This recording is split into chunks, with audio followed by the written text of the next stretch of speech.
Lauren's laughter carried through the house, light and airy, like nothing had changed. But it wasn't real. I could tell. It was like a radio station just out of tune, close enough to fool you, but the static still grates. I stood in the kitchen, hands braced on the counter, staring at the empty coffee mug she left behind. Claire's voice came from the living room, chattering away to the TV, oblivious. "Late tonight," Lauren said, breezing past me. She wasn't looking at me. Not really. Her coat hung neatly over one arm, the same coat she'd bought a few months back, but never worn for me. "Again?" My voice came out rougher than I meant. She paused, hand on the doorframe, her back to me. "Yeah, big project. You know how it is." I didn't answer. She turned her head, just enough for me to see the corner of her lips tilt up. "Don't wait up, okay?" And just like that, she was gone. The door clicked shut, and I stared at the space where she'd stood. My mind replayed the little things, the faint scent of perfume she hadn't worn in years, the way she'd turned her phone face down on the table during breakfast, the late-night texts she'd dismissed as work emergencies. Claire's face popped around the corner, her hair a mess from where she'd been lying on the carpet. "Where's Mum going?" "Work, sweetheart." I forced a smile, but she didn't look convinced. She chewed her lip, studying me in that way only kids could, like she saw through me completely. "Okay," she said finally, disappearing back into the living room. I grabbed my jacket. The restaurant didn't need me tonight, but I needed air. I needed space from the walls of this house, from the ghost of Lauren's smile. The walk to the park near our house usually calmed me. Tonight, the cold bit at my skin, and the street lamps flickered as I passed. A chill crawled up my spine, and for a moment I swore I heard footsteps behind me. I turned, but the street was empty, just shadows playing tricks. I rubbed a hand over my face and kept walking. By the time I reached the park bench, I'd convinced myself I was imagining things. Still, unease sat heavy in my chest. I pulled out my phone, scrolling through unread emails. Anything to distract myself. My thumb froze over one that caught my eye. Final warning. Overdue payment. It was from one of our suppliers. I opened it, skimming the overdue balance. I'd cleared this 2 weeks ago, had the receipt to prove it. My stomach twisted. A mistake. Or something worse. The cold wind picked up, pushing me to head home. I pocketed my phone and started back, my thoughts racing. When I reached the doorstep, an envelope was waiting for me, stark white against the dark wood. No postage stamp, no name, just my address written in tight, deliberate handwriting. I picked it up, the paper smooth but heavy. Inside was a single sheet of paper, folded once. The words scrawled across it chilled me more than the wind. "You don't know who your enemy is." I stood there on the doorstep, staring at the note. The words sharp and black, like they'd been etched into my brain. "You don't know who your enemy is." The paper trembled slightly in my hands. No, my hands trembled. I glanced down the street. Empty. Porch lights blinked here and there, their soft glow casting long shadows on the pavement. A car rumbled past at the end of the block, its taillights disappearing into the dark. The house loomed behind me, silent except for the faint hum of the fridge inside. Claire would be drawing or coloring, and I could imagine her legs kicked up on the couch. Lauren was somewhere, working late, always working late. I folded the letter and slipped it into my pocket, locking the door behind me. "Dad?" Claire's voice floated from the living room. I poked my head around the corner. She was stretched out on the rug, crayons scattered around her like a rainbow had exploded. "Yeah, sweetheart." She held up a drawing, a stick figure family, me, Lauren, her, all holding hands in front of a big yellow sun. "Do you like it?" "It's perfect." "You think Mum will like it too?" "She'll love it," I said, though my throat felt tight. She grinned and went back to coloring, but the innocent question stayed with me. I wandered into the kitchen, pulling the letter out of my pocket. The words hadn't changed, though they felt heavier now. I knew what I should do. Call Lauren. Ask if she'd gotten anything like this. Maybe call Tom, my old buddy from university who'd left the police force to start a PI business. But something stopped me. I turned the letter over, searching for a clue. Nothing. No watermark, no signature, just those 6 words, written in clean, deliberate strokes. My phone buzzed on the counter, jolting me. I grabbed it, half expecting something equally cryptic, but it was Lauren. Lauren, won't be home tonight. Project's taking longer than expected. Don't wait up. For a second, I wanted to smash the phone against the counter. Instead, I shoved it back in my pocket. I poured myself a glass of water and sat at the kitchen table, the letter in front of me. I tried to piece it together. Was this tied to the overdue payment email? Was it someone from the restaurant, an unhappy customer, or maybe a supplier we pissed off? Or was it personal? I thought about Lauren again. The way she'd smiled this morning, brittle and forced. The messages on her phone that she was quick to delete.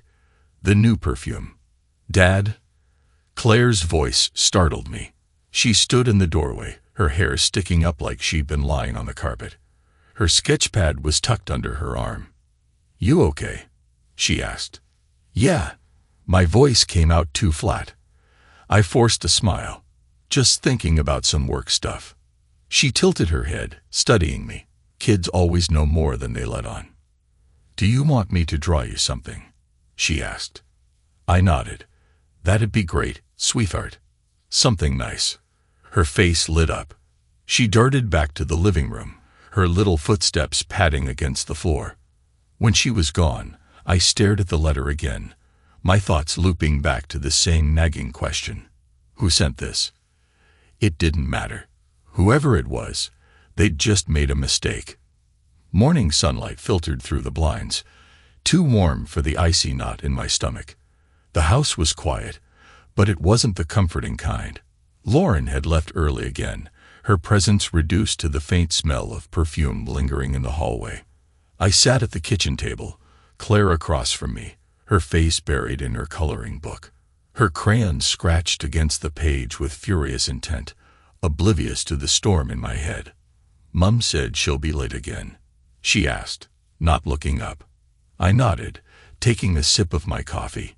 Yeah, big project, remember. Claire shrugged, unconvinced. She's always busy.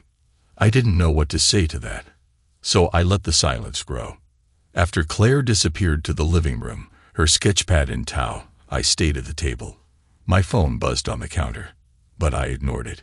Emails, supplier invoices, a world of normal problems that didn't matter right now. I thought about Lauren, the way she brushed past me last night without really seeing me. The late nights, the excuses, the phone she'd been clutching a little too tightly. She barely let it out of her hand for weeks. My stomach twisted. I'd never doubted her before. Never wanted to. But things didn't add up. By the time she came home that night, I was waiting. I didn't mean to be obvious about it, but the way her eyes darted over me, she knew. You're up late, she said, setting her bag down by the door. Her voice was light, casual, but her hands were stiff as she hung up her coat. Couldn't sleep, I replied. She moved past me, heading toward the bedroom. Her phone buzzed in her hand, and she glanced at it, her fingers tapping the screen quickly.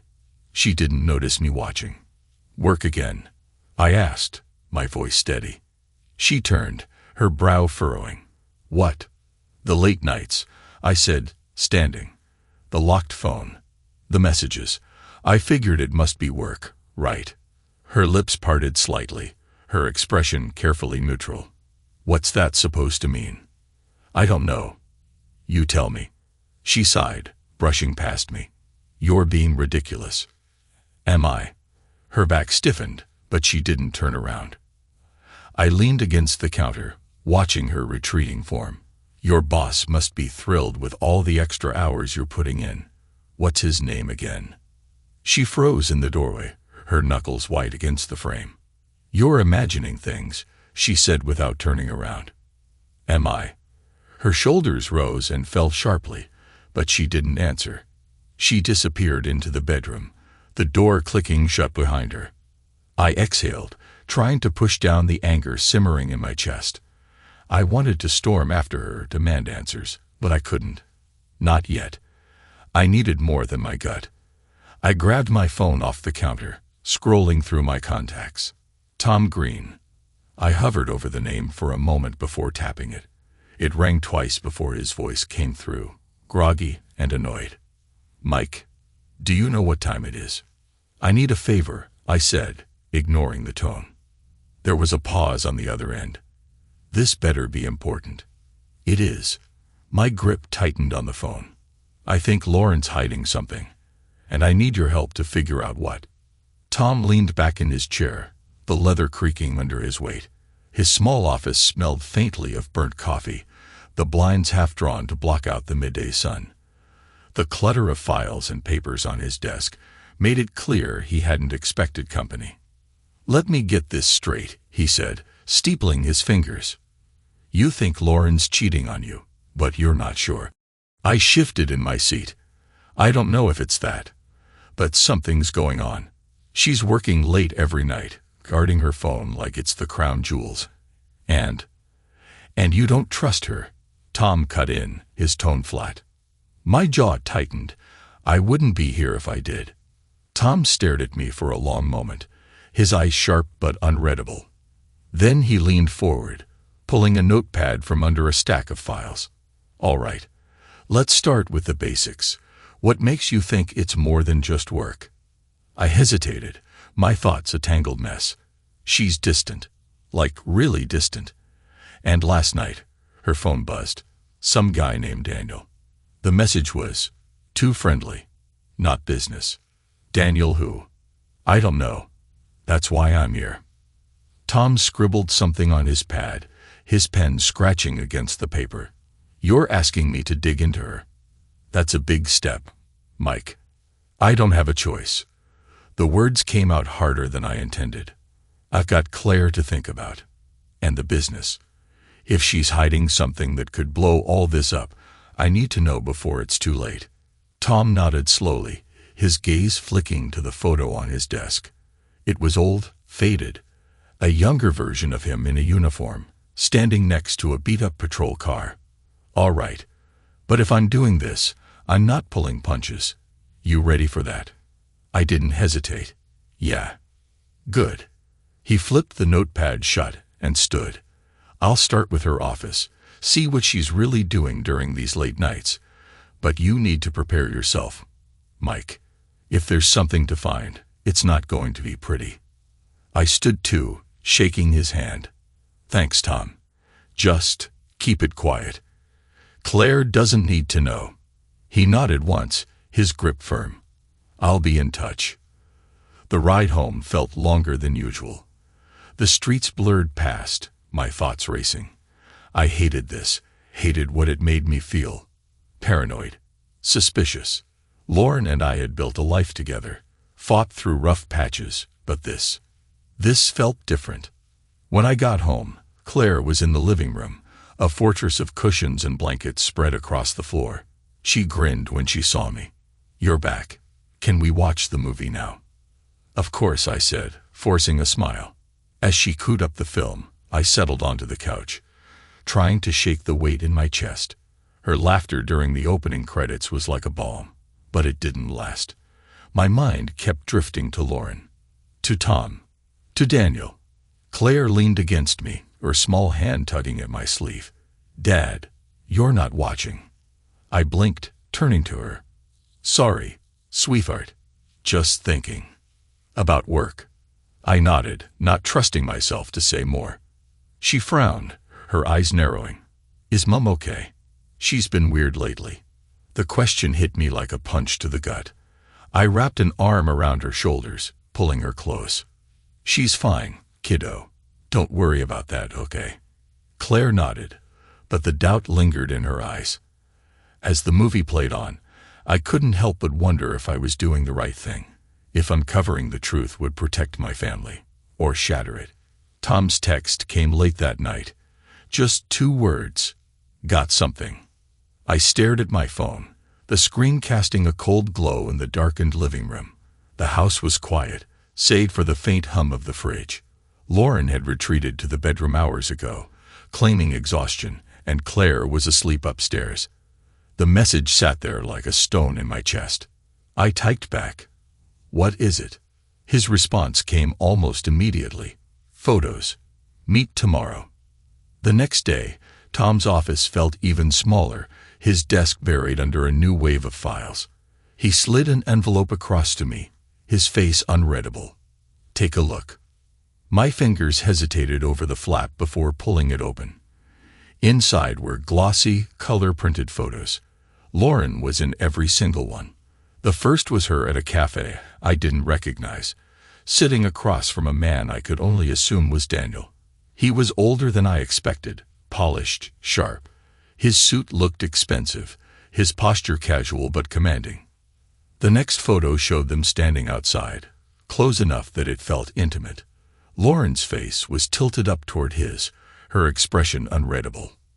I clenched the edges of the photo. When were these taken? 2 days ago, Tom said, leaning back in his chair. I tailed her after work. She left the office and went straight there. "What about him?" I asked, flipping through the photos. Tom opened a file and handed me a printout. Daniel Cross. Big shot in the investment world. Runs his own firm, Cross Capital. Got a reputation for being ruthless in business, shady deals, hostile takeovers, that kind of thing. I scanned the page, my gut twisting tighter with every word. "Here's the kicker," Tom continued. I dug a little deeper into his connections. "He's been sniffing around your restaurant chain." "What?" Tom nodded grimly. "Cross Capital acquired a minority stake in a couple of suppliers you use. Small enough to stay under the radar, but enough to apply pressure if he wanted to." I sank back in the chair, my mind reeling. The late nights, the guarded phone, the message from Daniel. It wasn't just an affair. It was a plan. A deliberate move to dismantle everything I'd built. "I don't get it," I muttered. "What's Lauren's angle? She's not stupid. She wouldn't." I trailed off, unsure if I believed my own words. Tom's voice was steady, cutting through my thoughts. "Sometimes people make deals they think they can control. They don't realize they're the ones being played." I stared at the photos again. Lauren looked calm, even confident, but there was something in her eyes, something I hadn't noticed before. Fear. That night, I waited up for her again. She came home later than usual, her heels clicking softly on the floor. When she saw me sitting in the dark, her hand paused on the light switch. "Mike, what are you doing up?" "Waiting." She frowned, setting her bag down. "For what?" "For you to tell me what's really going on." Her face hardened, the shift so quick it felt rehearsed. "We've talked about this. It's work. I don't know what else you want me to say." I held up the photo of her with Daniel, the one where they stood too close. Her expression didn't change, but her hand gripped the back of the chair. "Care to explain this?" She looked at the photo for a long moment before meeting my eyes. "It's not what you think." I laughed, the sound bitter. "Then what is it, Lauren? Because it looks like you've been lying to me." "For weeks. I've been trying to save us," she snapped, her voice rising for the first time. "The restaurant, the debt, everything. Daniel can help." "Help?" I stood, towering over her. "He's not helping you. He's using you." Her jaw clenched, but she didn't deny it. "You should have come to me," I said, my voice low. "You couldn't fix this," she said, her tone cold. "You're too close to it. You don't see how bad it's gotten." I stepped back, the words hitting harder than I expected. She moved past me, grabbing her bag. "I'm going to bed. You should too." I let her go, watching as she disappeared down the hallway. But in my gut, I knew this wasn't over. Daniel Cross wasn't just some obstacle. He was a threat. And if Lauren wouldn't protect our family from him, I would. Tom didn't waste time. By the end of the week, I had a stack of files, surveillance photos, and a growing sense of dread. Every piece of information painted a picture of a man who wasn't just dangerous. He was a predator.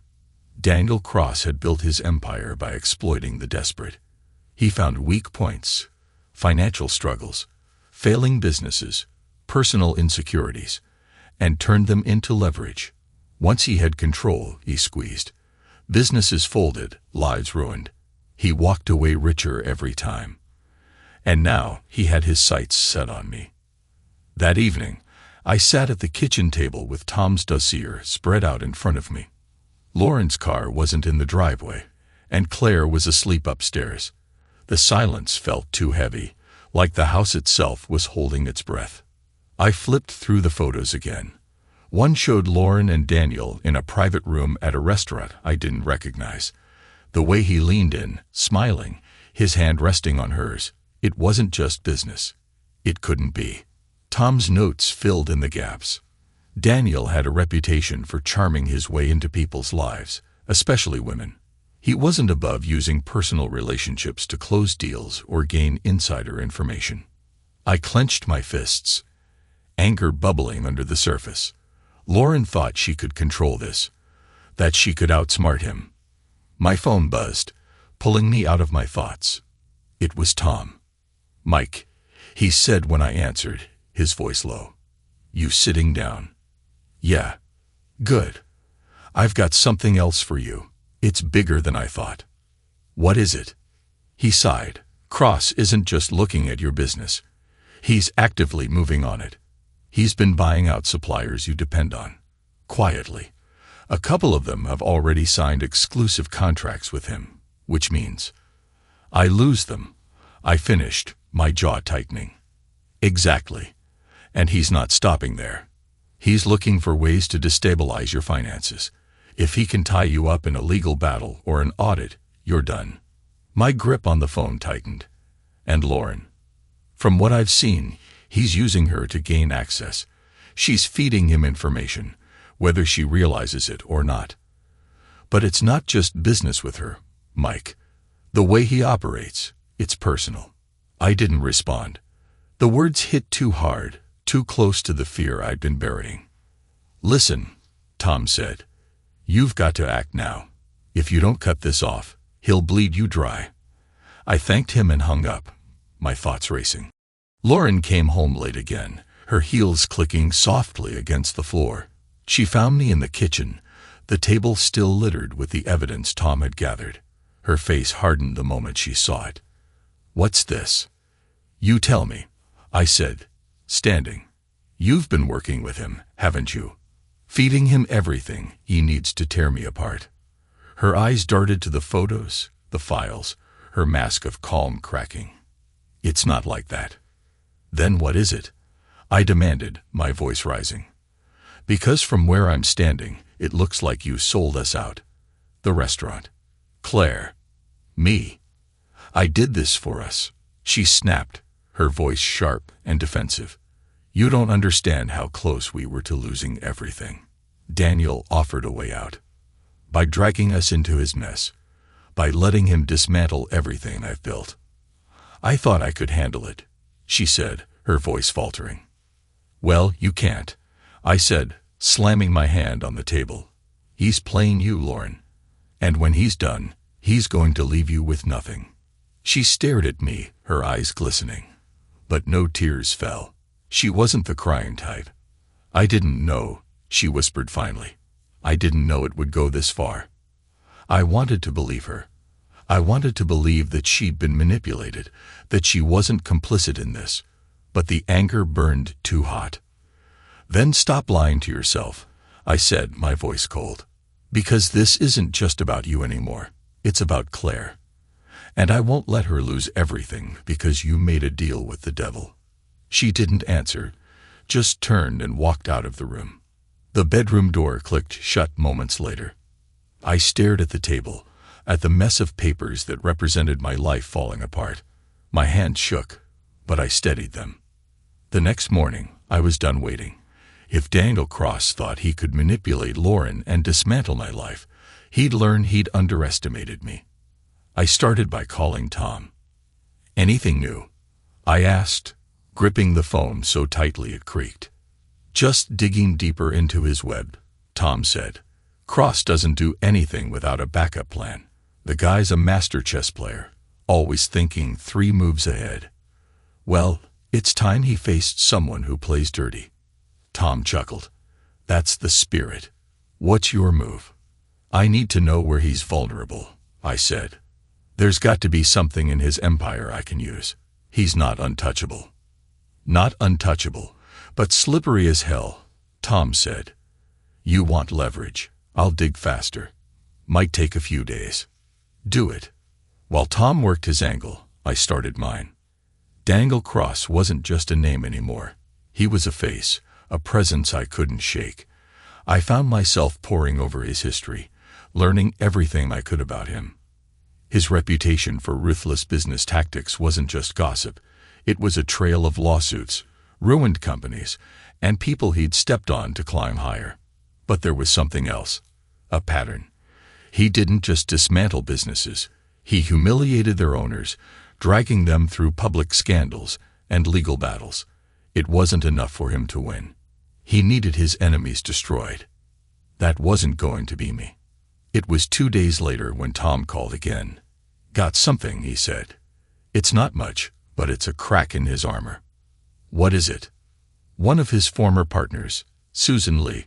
She co-founded Cross Capital with him, but he pushed her out a few years ago.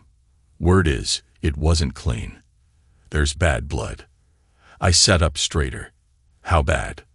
"She won't talk to reporters or lawyers, but she might talk to someone with the right pitch.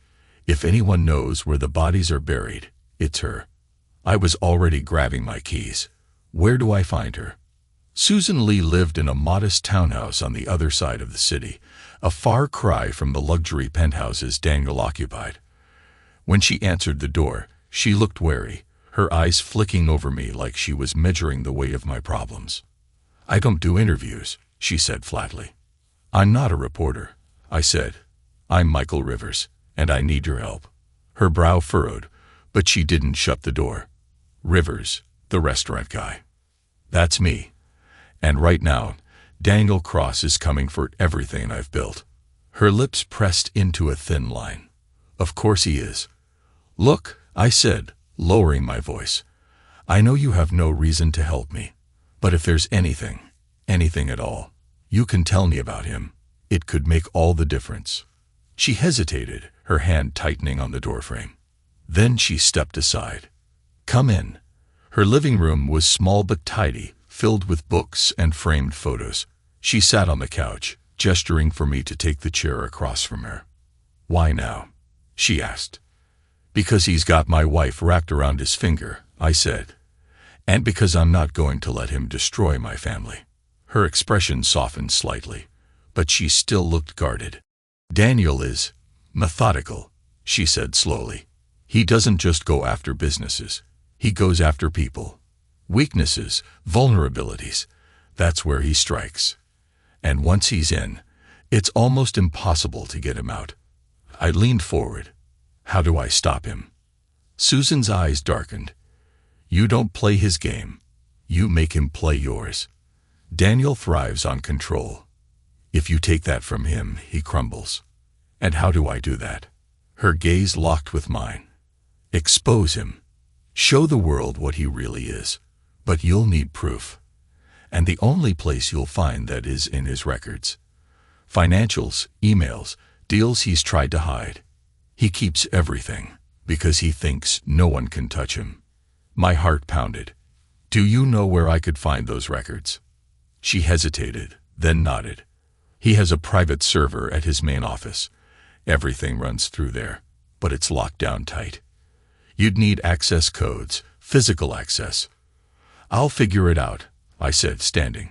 She looked at me like she wanted to say more, but instead she simply said, "Be careful. He doesn't just destroy reputations. He destroys lives." I parked 2 blocks away from Cross Capital, gripping the steering wheel tighter than I should have. The city hummed around me. Traffic, footsteps, lives moving on, blissfully unaware of the minefield I was stepping into. Susan's words echoed in my head. "You can't play his game. You have to make him play yours. I'd been a step behind Daniel Cross for too long, watching him manipulate Lauren, dismantle my business, and tighten his grip on my family. That ended today. The lobby of Cross Capital was cold and sleek, all polished marble and glass. The receptionist barely glanced up as I approached the counter. "Michael Rivers," I said, forcing my voice to stay calm. "I have a meeting with Daniel Cross." Her smile was thin, practiced. "Do you have an appointment?" "No." Her fingers paused over her keyboard. "But if you tell him I'm here," I continued, leaning closer, "I promise he'll want to see me." She hesitated, then picked up the phone, her voice low. I didn't hear what she said, but it didn't take long before her expression tightened. "He's in a meeting," she said, her tone brisk. "You'll have to schedule." "I'll wait." Her mouth opened to protest, but something in my face must have stopped her. I moved to a chair in the corner, crossing my arms and settling in. It took 20 minutes, long enough for me to start doubting myself, to wonder if this was a mistake. Then the elevator doors opened, and there he was, Daniel Cross. He strode into the lobby like he owned the air in it, his suit tailored to perfection, his movements fluid. For a split second, I understood why people underestimated him. He looked more like a movie star than a predator. When his eyes landed on me, a flicker of surprise passed across his face. He recovered quickly, his lips curling into a polite, almost condescending smile. "Mr. Rivers," he said, his voice smooth. "What a surprise." "Not for me," I said, standing. "Walk with me," he said, gesturing toward the elevator. I hesitated, but followed. The doors closed behind us, and suddenly it was just the two of us, the hum of the elevator the only sound. "You've got nerve showing up here," he said, still smiling. "I'd say the same to you," I replied. "But you've been poking around my life for weeks now." His smile widened. "It's nothing personal, Michael. Just business." "Business," I repeated, the word like poison on my tongue. "Is that what you call tearing apart my family, using my wife, cutting off my suppliers?" He tilted his head, feigning innocence. "I didn't realize you'd taken it so personally. But that's the problem with small businesses. They're fragile, vulnerable. Not mine." He chuckled, low and mocking. "That's where you're wrong." The elevator dinged, opening to a private conference room. He gestured for me to follow, his movements casual. I stepped inside, my fists clenching at the sight of the lavish setup. Floor-to-ceiling windows, a massive mahogany table, walls lined with bookshelves that probably never got touched. He closed the door behind us. "So," he said, turning to face me, "what exactly do you think you're going to accomplish here?" I didn't flinch. "I want you to back off. Leave my family, my business, and my wife alone." He laughed outright this time, his voice echoing in the room.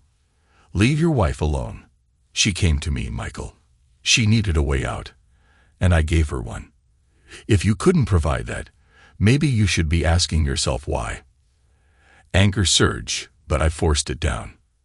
"And now," I asked, "what do you think happens next? You think I'll just roll over while you take everything from me?" His smile faded, replaced by something colder. "I think you'll do exactly that, because I've seen men like you before, small-time operators with big dreams and no clue how to protect them. You're out of your depth, Michael." I stepped closer, my voice dropping. "Maybe. But I know your type too. You rely on control, on knowing everything, owning everyone. What happens when someone takes that away from you?" His eyes narrowed, a flicker of doubt crossing his face. I leaned in, lowering my voice. "Susan Lee says hello." The shift was immediate. His smile dropped completely, his posture stiffening. For the first time, I saw the crack in his armor. "You have no idea what you're dealing with," he said, his voice cold. "Maybe not," I said, "but I know this. If you come after my family again, I'll drag you down with me. You might win, but it'll cost you more than you're willing to pay." For a long moment he said nothing. Then his lips curved into a thin, menacing smile. "We'll see, Michael." I left the building with adrenaline pumping through my veins, the city air biting at my skin. I'd rattled him, but it wasn't enough. If Daniel Cross thought he could intimidate me, he was in for a rude awakening. Back in my car, I pulled out my phone and texted Tom. "It's time." The drive home felt longer than usual, the city blurring past the windshield as I replayed my encounter with Daniel Cross. His words, his smirk, the crack in his facade when I mentioned Susan. Everything was a weapon now. But rattling him wasn't enough. I needed to hit him where it hurt. The second I walked through the door, I knew something was wrong. The house was too quiet. No hum of the TV from the living room, no chatter from Claire's room. I found Lauren sitting at the kitchen table, her phone in her hand, her face pale. She didn't look up when I entered. "Lauren?" She glanced at me, her eyes hollow. "He called me." I froze. "Daniel?" She nodded, her fingers gripping the phone like it was a lifeline. He's furious. "Mike, he said you're making things worse." "Worse?" I barked, my voice sharp. "You mean worse for him?" She flinched, and I forced myself to soften. "What did he say, Lauren?" She swallowed, her voice barely above a whisper. "He said if you keep pushing, he'll destroy everything. The restaurant, our finances, Claire's school fund, everything. And he can do it. Mike, you saw what he's already done." "Let him try," I said, my jaw tightening. "Mike, you don't understand. I understand perfectly," I said, cutting her off. "He's a bully. And bullies only win if you let them." Her expression hardened, but there was fear behind it. I leaned on the counter, meeting her gaze. "I'm trying to protect us. And I need you to trust me." Her lips pressed together. And for a moment, I thought she might argue. But then she sighed, slumping in her chair. "What are you going to do?" "Whatever it takes," I said. The next day, I met Tom in the dim back corner of a diner. He had a laptop open, his face lit by the glow of the screen. "You've been busy," he said as I slid into the booth. "So have you," I replied, nodding toward the laptop. "What's the verdict?" Tom turned the screen toward me. It showed a map of Cross Capital's office building, complete with security cameras, access points, and a detailed floor plan. "You weren't kidding about the server," he said. "It's in a secure room on the top floor, card access only, cameras everywhere. And the codes." He shook his head. "Not something I can get remotely. You'll need someone on the inside." "Lauren?" Tom raised an eyebrow. "You sure about that? After everything?" "No," I admitted, "but she's the only one who can get close enough." Tom leaned back, crossing his arms. "You've got a death wish, Mike. Cross isn't just playing games here. He's ruthless. That's why we can't back down," I said. "If we let him control the board, we lose. But if we take his queen, we change the game," Tom finished, nodding. That night, I laid it all out for Lauren. The plan, the risks, the payoff. She sat across from me at the kitchen table, her hands folded tightly together. "You want me to get into Daniel's office," she said slowly, her voice skeptical. "Yes." "And what happens when he finds out?" "He won't," I said. "Not if we do this right. All you have to do is get me access to his server. I'll handle the rest." She stared at me, her expression unreadable. "This isn't just about the business, is it?" "No," I admitted. "It's about him. He doesn't just take things. He destroys people." Her gaze dropped to the table. For a long moment, she didn't say anything. Then she nodded. "All right," she said softly. "But if this goes wrong, Mike?" "It won't," I said, though the weight in my chest made me wonder if I believed it. Lauren made the call the next morning. She told Daniel she wanted to meet, said she needed to reassess their arrangement. I didn't ask for details, but when she left the house, her hands were trembling.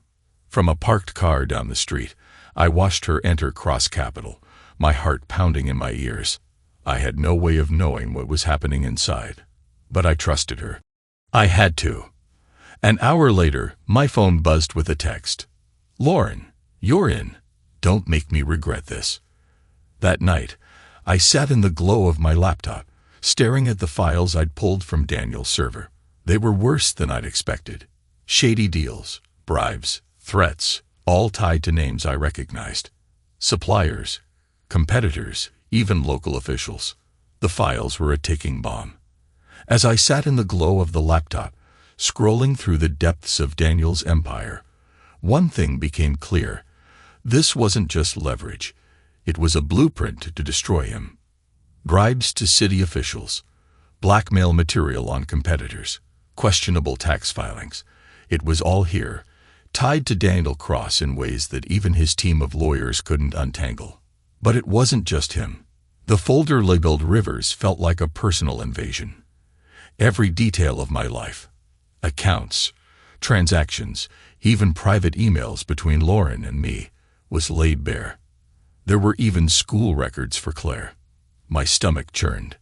This wasn't business. It was war. The next morning, I met Tom at the diner again. This time, the air between us was heavier. "Did you look through all of it?" he asked as I slid into the booth. I nodded, sliding a USB drive across the table. "This is everything. Enough to bury him." Tom picked it up, turning it over in his hand. "You're sure about this? Once you go down this road, there's no coming back." "I wasn't the one who declared war," I said. "He came for my family, Tom. I'm just giving him what he deserves." Tom leaned back, tapping the USB against the table. "What's the play?" "We leaked this," I said, my voice steady. "The bribes, the blackmail, the shady deals, everything. But we have to be smart. If it comes from me, he'll spin it as a personal attack." Tom nodded slowly. "Anonymous source, strategic timing. It could work. But you realize what happens when this hits, right? He'll come after you harder." "Let him," I said, the anger simmering beneath my words. "I'm done playing defense." The plan came together quickly. Tom reached out to a few trusted journalists, feeding them just enough to pique their interest without revealing the full picture. Meanwhile, I began shoring up my own defenses. I called suppliers, renewing contracts with ironclad terms that cut Daniel out completely. I moved what little savings we had into a separate account, out of his reach. I even met with Claire's school principal, ensuring her records were secure. But the hardest conversation was with Lauren. She sat across from me at the kitchen table, her face pale as I explained what I'd found. "He had everything on us," I said, sliding the file across to her. "Our finances, the restaurant, even Claire." Her hands trembled as she opened the folder, her eyes scanning the pages. When she looked up, her expression was a mix of fear and guilt. "I didn't know it was this bad," she whispered. She stared at the file for a long moment before meeting my eyes. "What do we do now?" "We fight," I said simply, "but I need you to be all in." Her lips pressed together, and for a moment I thought she might argue. But then she nodded. "I'm with you." The first article dropped 3 days later. A small investigative piece about Cross Capital's questionable tactics, just enough to plant the seed. Daniel's name wasn't front and center, yet, but the implications were clear. 2 days after that, the second article hit. This time, it was more direct, linking Daniel to several bribery cases and fraudulent contracts. The media began circling like sharks, and the whispers of a federal investigation started to surface. Daniel's response was swift. The first blow came through a cease and desist letter, delivered to my restaurant by a man in a sharp suit and an even sharper sneer. I crumpled it and tossed it in the trash. The second came in the form of a supplier suddenly canceling their contract, citing unforeseen circumstances. It was a hit, but I'd seen it coming. By the time the third blow landed, a smear campaign about my mismanagement of the restaurant, It was clear Daniel was in full retaliation mode. But I was ready. Tom had anticipated every move, lining up countermeasures that hit back harder. When one supplier dropped us, another stepped in. When his PR team pushed their narrative, the journalist we'd worked with released another damning piece, this time directly tying Daniel to embezzlement. The final strike came from a source I hadn't expected. Susan Lee. She called me late one night, her voice sharp but urgent. "I've got something," she said. "Something big." "What is it?" "Proof of a deal he made 5 years ago. It wasn't just shady, it was illegal. If this gets out, he's finished. Send it to me," I said. "No," she replied. "Not yet. This needs to come out at the right time, or he'll bury it. I'll handle the timing.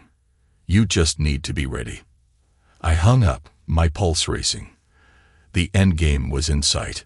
As the days passed, the pressure mounted. Daniel's carefully crafted empire was beginning to crack, the weight of his secrets finally catching up to him. But I knew better than to celebrate too soon. Because men like Daniel Cross don't go down without a fight. And the fight wasn't over yet. Daniel Cross didn't just fight back. He came at me like a cornered predator, sharp and merciless. I'd underestimated just how far he was willing to go. The first sign of trouble came one morning when I walked into the restaurant. The air was heavy, the usual buzz of activity replaced by hushed whispers. My manager, Tony, met me near the kitchen, his face pale. "Mike," he said, his voice tight, "you need to see this." He handed me a tablet. My stomach sank as I read the headline. Rivers Restaurant Empire under investigation for tax fraud. It wasn't just a smear campaign. It was official. The article cited leaked documents that painted a picture of financial mismanagement and fraud. "I didn't even know there was an investigation," Tony said, his voice rising. "Is this for real?" "It's not," I said, my voice steady despite the panic clawing at my chest. "This is Cross. He's fabricating all of it." But the damage was done. The article was everywhere. Local news, social media, even business blogs. Customers began canceling reservations.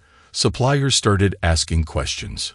By the time I left the restaurant that afternoon, the cracks were spreading faster than I could contain them. At home, Lauren was waiting for me in the kitchen, the TV muted but still showing a news anchor discussing the allegations. She turned to me, her face tight with worry. "Mike," she said, holding up her phone. "It's worse than we thought." She handed it to me. A chain of emails, supposedly between me and a fictitious accountant, detailed fraudulent transactions, hidden accounts, and forged tax documents. My hands trembled as I scrolled. "These aren't real." "I know," Lauren said, "but whoever made them knows what they're doing. It looks airtight." I slammed the phone on the counter. "This is Cross. He's trying to bury me before I can finish him." "And what if it works?" Lauren asked, her voice trembling. "What if the authorities believe it?" "They won't," I said, though my conviction was wavering. "I just need time to prove it." She pressed a hand to her forehead. "Time. Mike, we don't have time. Claire's hearing about this at school. Tony's panicking. If Cross can do this, what else can he do?" I didn't answer. I didn't know. That night, Tom and I met in his cramped office, the fluorescent light buzzing overhead. "He's framing me," I said, pacing. "Tax fraud, fake emails, it's all in him. But I can't prove it." Tom tapped on his laptop, his brow furrowed. "This is next level. He's not just trying to discredit you. He's trying to take you out of the equation entirely. If the feds get involved, they'll freeze everything." I finished. "The accounts, the restaurants, everything." Tom nodded. "Exactly. And once that happens, he can swoop in and save the business by buying it out for pennies." I stopped pacing, turning to him. "So what do we do?" Tom leaned back, his fingers steepled. "We hit back. Hard. But we need that ace up our sleeve, The one Susan promised. If it's as big as she says, it might be enough to turn this around. The call from Susan came late that night. Her voice was calm, but there was an edge to it. "It's ready," she said. "I've sent the files to a contact of mine. He's a journalist, one of the good ones.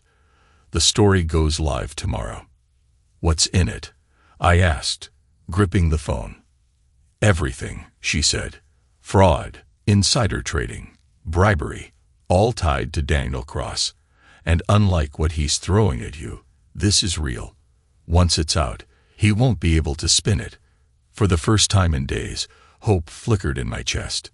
"Thank you, Susan." "Don't thank me yet," she said. "This isn't over. Cross isn't the type to go down quietly." The article hit like a bomb. By noon, every major news outlet was running the story. The dark empire of Daniel Cross. The piece exposed decades of corruption, complete with financial records, whistleblower accounts, and direct ties to government officials. For the first time, Daniel Cross was on the defensive. But he wasn't done with me. That evening, as I left the restaurant, a police car was waiting for me. 2 officers stepped out, their faces grim. "Michael Rivers." "Yes," I said, my stomach sinking. "You're under arrest for tax fraud and falsifying financial records. You have the right to remain silent." Their voices blurred as they cuffed me, dragging me toward the car. A crowd had gathered, phones out, recording every second. As the car pulled away, my mind raced. The holding cell was cold, the fluorescent lights overhead casting a harsh glow on the concrete walls. I sat on the hard bench, my hands clasped tightly, my mind replaying the moment the cuffs had clicked around my wrists. The only thing keeping me from sinking into despair was the thought of Lauren and Claire. They were the reason I couldn't give up, the reason I had to find a way out of this. The sound of a guard's footsteps broke the silence. "Rivers," he called. "You've got a visitor." I stood, my body stiff from hours of sitting. As I followed him to the visitation room, my heart raced. I wasn't sure who I expected, Tom maybe, but when I saw Lauren sitting on the other side of the glass, my breath caught. She looked like she hadn't slept. Her makeup was smudged, her blazer wrinkled, but her eyes were fierce. I picked up the receiver. "You didn't have to come," I said. "Of course I did." She shot back, gripping her side of the phone. "Mike, what's happening?" "They froze everything. Our accounts, the restaurant. Claire doesn't understand what's going on. She's terrified." "I know," I said, guilt stabbing through me. "This is Daniel. He's trying to bury me before the truth catches up to him." "Then what do we do?" she asked, her voice trembling. I leaned closer, lowering my voice. "The article's out. Tom says the authorities are already looking into him, but that won't be enough. He's coming for everything, and he won't stop until he knows we're broken." Lauren's jaw tightened. "Then we can't break." I stared at her, surprised by the steel in her voice. "I've been an idiot," she continued, her words sharp. "I let him manipulate me, thinking I could outsmart him. But I see it now. He doesn't care about me. He doesn't care about anyone. He's a snake, and the only way to beat him is to cut off his head." A flicker of hope stirred in my chest. "Do you mean that?" "Yes," she said firmly. "Tell me what I need to do." 2 days later, I was out on bail. The conditions were strict, and I couldn't go near the restaurant or my accounts, but I was free to move. That was enough for now. Lauren met me outside the courthouse. She was still pale, her nerves frayed, but there was a determination in her eyes I hadn't seen in years. "I met with Susan," she said as we walked toward the car. "She gave me the rest of the files. Everything Daniel didn't want anyone to see. I've already sent copies to Tom." "That's good," I said, relief washing over me. "What's the next step?" "We need to bait him," I said. "Draw him into the open, where he can't hide behind lawyers or fake documents. If we can get him to act impulsively, we'll have him." "And how do we do that?" she asked. I hesitated, then said, "We use what he values most: control. He's losing it, and that's what scares him. If we make him think he's winning again, he'll come to us." Lauren frowned. "That's risky. He won't play nice." "I'm not asking him to," I said. The plan took shape quickly. Lauren called Daniel, pretending to be desperate. She told him she was cutting ties with me, that she wanted to protect herself and Claire. She asked for his help. He bought it. Daniel agreed to meet her at a secluded restaurant after hours. He thought he was reeling her back in, but he didn't know about the tiny microphone she wore beneath her scarf. I waited in a car down the street, listening to the conversation through Tom's equipment. My fists clenched as I heard Daniel's smooth, condescending tone. "You made the right choice, Lauren," he said. "Rivers was always going to drag you down. With me, you and Claire will be safe." I don't know what to do anymore," Lauren said, her voice trembling just enough to sound convincing. "Mike won't listen to reason. He's ruining everything." Daniel laughed softly. "Let me handle Mike. By the time I'm finished, he won't be able to touch either of us." I leaned closer to the speaker, my pulse pounding. This was it. "And what about the restaurant?" Lauren asked. "The accounts?" Daniel's voice dropped. "Once the investigation finishes, it'll all be mine. You don't need to worry about that." "Mine?" I muttered, my teeth clenched. Lauren hesitated. "You're sure no one will trace it back to you?" "They won't," Daniel said confidently. "The documents were perfect, and the emails I fabricated were airtight. Mike's finished. You just need to sit back and let me take care of the rest." That was all I needed. Tom's contact at the FBI had been on standby for days. As soon as we had the recording, I sent it directly to him. By the next morning, Daniel Cross was under federal investigation. When the news broke, I sat with Lauren at the kitchen table, watching as the anchors dissected every angle of the story. Cross's empire was crumbling, his carefully crafted reputation shattered by his own hubris. Lauren reached for my hand. I looked at her, seeing the guilt and exhaustion still etched on her face. "I'm sorry," she said softly. "I know," I said. The first few days after Daniel's arrest felt like walking on thin ice. The restaurant was still under scrutiny, the accounts were frozen, and every news segment reminded the world that I'd been accused of tax fraud, even if the evidence against me was crumbling. But the tide was turning. Tom called the morning after the arrest. His voice carried a rare note of optimism. "Mike, it's working. The feds are digging into everything Cross touched, and they're finding enough dirt to keep him tied up for years." "And the charges against me?" I asked, pacing the kitchen. "They're already questioning the validity of the emails. It's just a matter of time before they're dismissed. But you need to keep your head down until this blows over." "Head down," I repeated, glancing out the window where Claire played in the yard. "Sure." Easier said than done. Lauren and I spent that week in damage control. She reached out to suppliers, smoothing over the doubts Cross had planted. I called my lawyer, ensuring we had the paperwork ready to unfreeze the accounts as soon as the investigation cleared. But the hardest part was facing the people we knew. Tony, my restaurant manager, pulled me aside after the morning rush. The dining room was quiet, the faint hum of the kitchen filling the space. "You really didn't do it, did you?" he asked, his voice low. "No," I said, meeting his gaze. "But I let things get out of control. I should have seen this coming." Tony nodded slowly, his lips pressed into a thin line. "We've been through worse, boss. We'll get through this too." The restaurant reopened at half capacity the following week. The usual dinner crowd was thin, but the regulars still came. Mrs. Harris sat at her usual corner table, smiling warmly as I brought her coffee. A few families trickled in, and for the first time in weeks, the place felt alive again.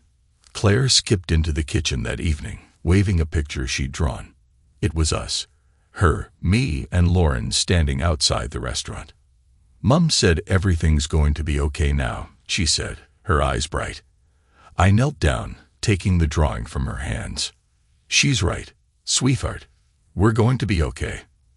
That night, Lauren and I sat at the kitchen table, the weight of the past weeks pressing down on us. I spoke to Tom. I said, "They're dismissing the charges. Officially, we're clear."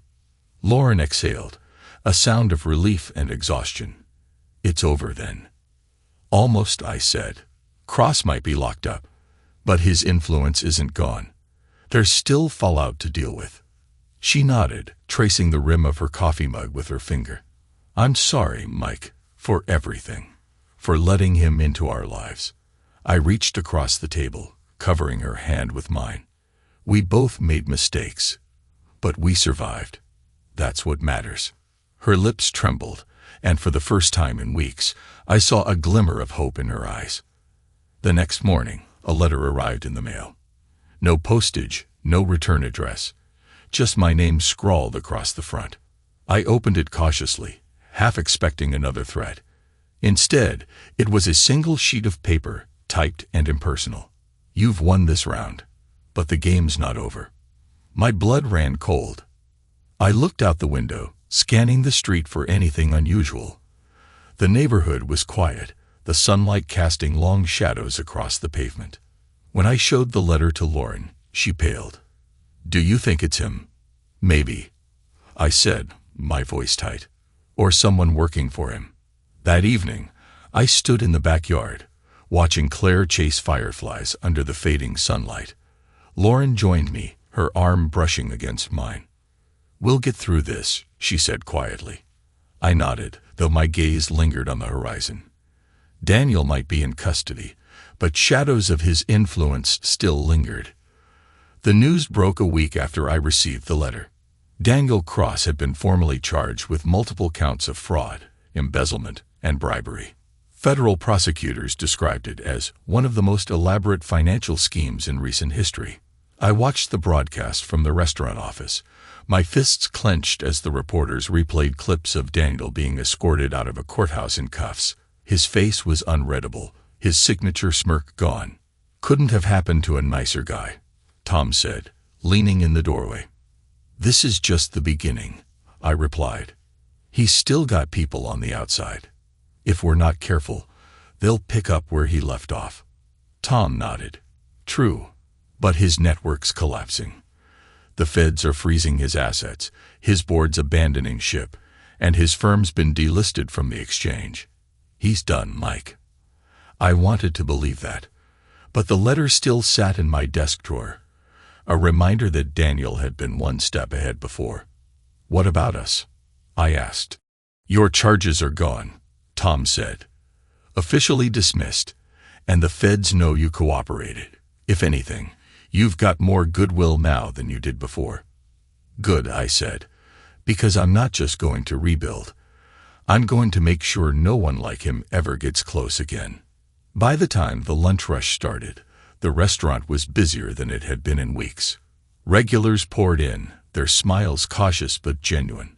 A local paper had run a piece clearing my name, calling me the small business owner who stood up to the giant. Lauren slipped into the kitchen, tying an apron around her waist.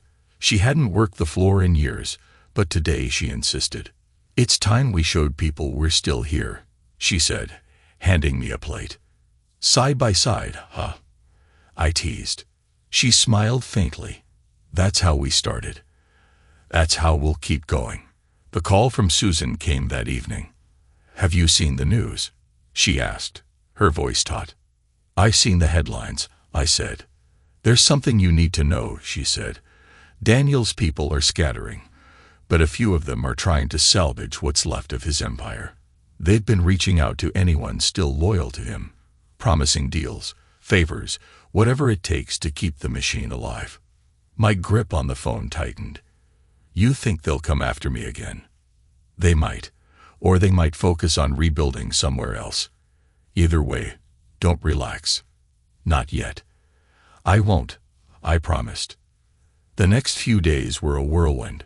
The restaurant's business picked up, and for the first time in weeks, the accounts weren't just stable, they were growing. Customers began returning in earnest, bringing friends and sharing stories of loyalty. Lauren and I worked late most nights, collapsing into bed with aching feet and tired smiles. One evening, as the restaurant closed for the night, a man in a dark suit walked in. He looked out of place among the tired staff cleaning up, his posture too sharp, his gaze too cold. "Can I help you?" I asked, stepping forward. He smiled faintly, pulling a business card from his pocket. "Mr. Rivers, I represent an organization interested in opportunities like yours. If you'd like to discuss expansion or partnerships, I'd be happy to arrange a meeting." I stared at the card, my gut twisting. "No thanks," I said, my voice firm. "We're doing fine on our own."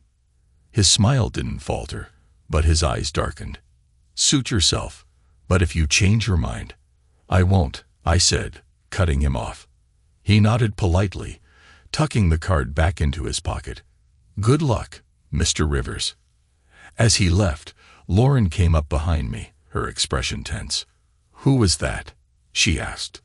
"Someone we don't want to know," I said. She frowned, but didn't press further. That night, as I locked the restaurant doors, I couldn't shake the feeling that the fight wasn't over. Daniel might be out of the picture, but his influence was still casting long shadows. Lauren appeared beside me, her hand slipping into mine. "We'll be ready," she said, as if reading my thoughts. I nodded, pulling her closer. Whatever came next, we'd face it together. The morning was quiet, the kind of stillness I hadn't felt in months. Sunlight streamed through the kitchen windows, casting long streaks of gold across the counter. I sipped my coffee, watching Claire sit at the table with a puzzle spread out in front of her. Lauren stood by the stove, flipping pancakes. She hadn't made breakfast in years, claiming the early mornings were my domain. But today felt different. "Pancakes?" I asked, raising an eyebrow. She smiled over her shoulder. "Figured it was time to turn things around. Besides, Claire requested them." "Extra syrup." Claire piped up, not looking away from her puzzle. Lauren laughed, the sound light and warm in a way I hadn't heard in too long. For a moment, the world felt normal again. After breakfast, Lauren and I sat outside on the porch. Claire had run off to the yard, chasing butterflies with a plastic net. The air smelled of fresh grass and hope. "I was wrong," Lauren said, breaking the silence. I turned to her, frowning. "About what?" "Everything," she said, her voice soft but steady. "About Daniel. About thinking I could fix things on my own. About shutting you out when I should have been letting you in." I leaned back, letting her words hang in the air for a moment. "You thought you were doing the right thing," I said finally. "I get that. But Lauren, you hurt me. You hurt us." Her face crumpled slightly, her composure slipping. "I know. And I don't expect forgiveness overnight. I want to make it right, Mike. I want to rebuild what we had." I studied her, the sincerity in her eyes, the tension in her posture. "We'll get there," I said, my voice firm. "But it's going to take time. Trust isn't something you snap your fingers and fix." She nodded, tears glinting in her eyes. "I'm ready to do the work. Whatever it takes." That afternoon, we walked into the restaurant together, Claire skipping ahead of us. The staff greeted us warmly, the tension of the last few weeks replaced by cautious optimism. Lauren rolled up her sleeves and joined me behind the counter, taking orders and greeting customers. It felt like stepping back in time, to when we'd first started this place. Before the stress, before the distance, before Daniel. Claire sat at her usual booth, drawing a new picture. When she held it up later, I smiled. It was us again, standing in front of the restaurant, holding hands. "You forgot the pancakes," I teased. She grinned. "Next time." That evening, after closing, Lauren and I stood side by side in the quiet dining room. The lights were dim, the chairs stacked on the tables. "We're going to be okay," she said softly. I glanced at her, seeing not just the guilt and exhaustion of the past few months, but also the determination. "Yeah," I said, wrapping an arm around her shoulders. "We are." In the days that followed, things began to settle. The restaurant grew busier, the accounts stabilized, and the whispers of scandal faded. But I knew better than to relax completely. The letter was still in my drawer, a reminder that Daniel's reach extended far beyond his cell, and the man in the suit, his words still lingered in the back of my mind. For now, though, I focused on what mattered: my family, my business, and the life we were rebuilding together. Whatever came next, we'd face it together. Epilogue. The restaurant was bustling, every table filled, the clinking of silverware and the hum of conversation creating a comforting symphony. Claire stood near the counter, showing off her latest drawing to Tony, who laughed and ruffled her hair. Business was thriving again. The community had rallied behind us after the scandal broke, their loyalty stronger than ever. The restaurant felt alive, a place where hope had taken root. But beneath the surface, I couldn't shake the unease. Lauren noticed it too. She'd catch me staring out the window, lost in thought, or glancing over my shoulder whenever we walked home at night. "It's over, Mike," she'd say, her hand brushing mine. "Maybe," I'd reply, but my voice lacked conviction. The news of Daniel's sentencing arrived in the mail one morning, a terse letter from the courts confirming his 15-year sentence for fraud and embezzlement. I held the paper in my hand, rereading it twice. 15 years, Lauren said, peering over my shoulder. Her tone was flat, but her eyes betrayed her relief. "Not enough," I muttered. "Mike," she started, but I shook my head. "Men like him don't just disappear," I said. "They wait. They plan. And when the moment's right, they strike." She didn't argue. She knew better now. Weeks passed, and the memory of Daniel began to fade. The restaurant grew busier. Claire's laughter filled the house again, and Lauren and I found our rhythm. But there were moments, small, fleeting moments, that reminded me the shadows hadn't entirely lifted. A car idling too long outside the house. A supplier calling to say their prices were suddenly undercut by a new competitor. A man in a gray suit sitting alone at a table, his eyes lingering on me just a second too long before leaving without ordering. Lauren told me I was imagining things. Tom told me to stay vigilant. I split the difference, quietly shoring up every weak spot in our business, keeping my family close, waiting for the other shoe to drop. It came one crisp autumn evening, as the last customers left the restaurant. The air was cool, the sky streaked with the colors of dusk. Claire sat in the corner booth, finishing her homework while Lauren locked up the kitchen. I wiped down the counter, my movements steady, my mind drifting to thoughts of home. Then I saw it, a plain white envelope on the counter, stark against the polished wood. I picked it up slowly, my pulse quickening. There was no postage, no address, just my name, written in sharp, deliberate handwriting. "Mike?" Lauren called from the kitchen. "1 second," I said, my voice tight. I opened the envelope, my hand steady despite the knot forming in my chest. Inside was a single sheet of paper, folded neatly.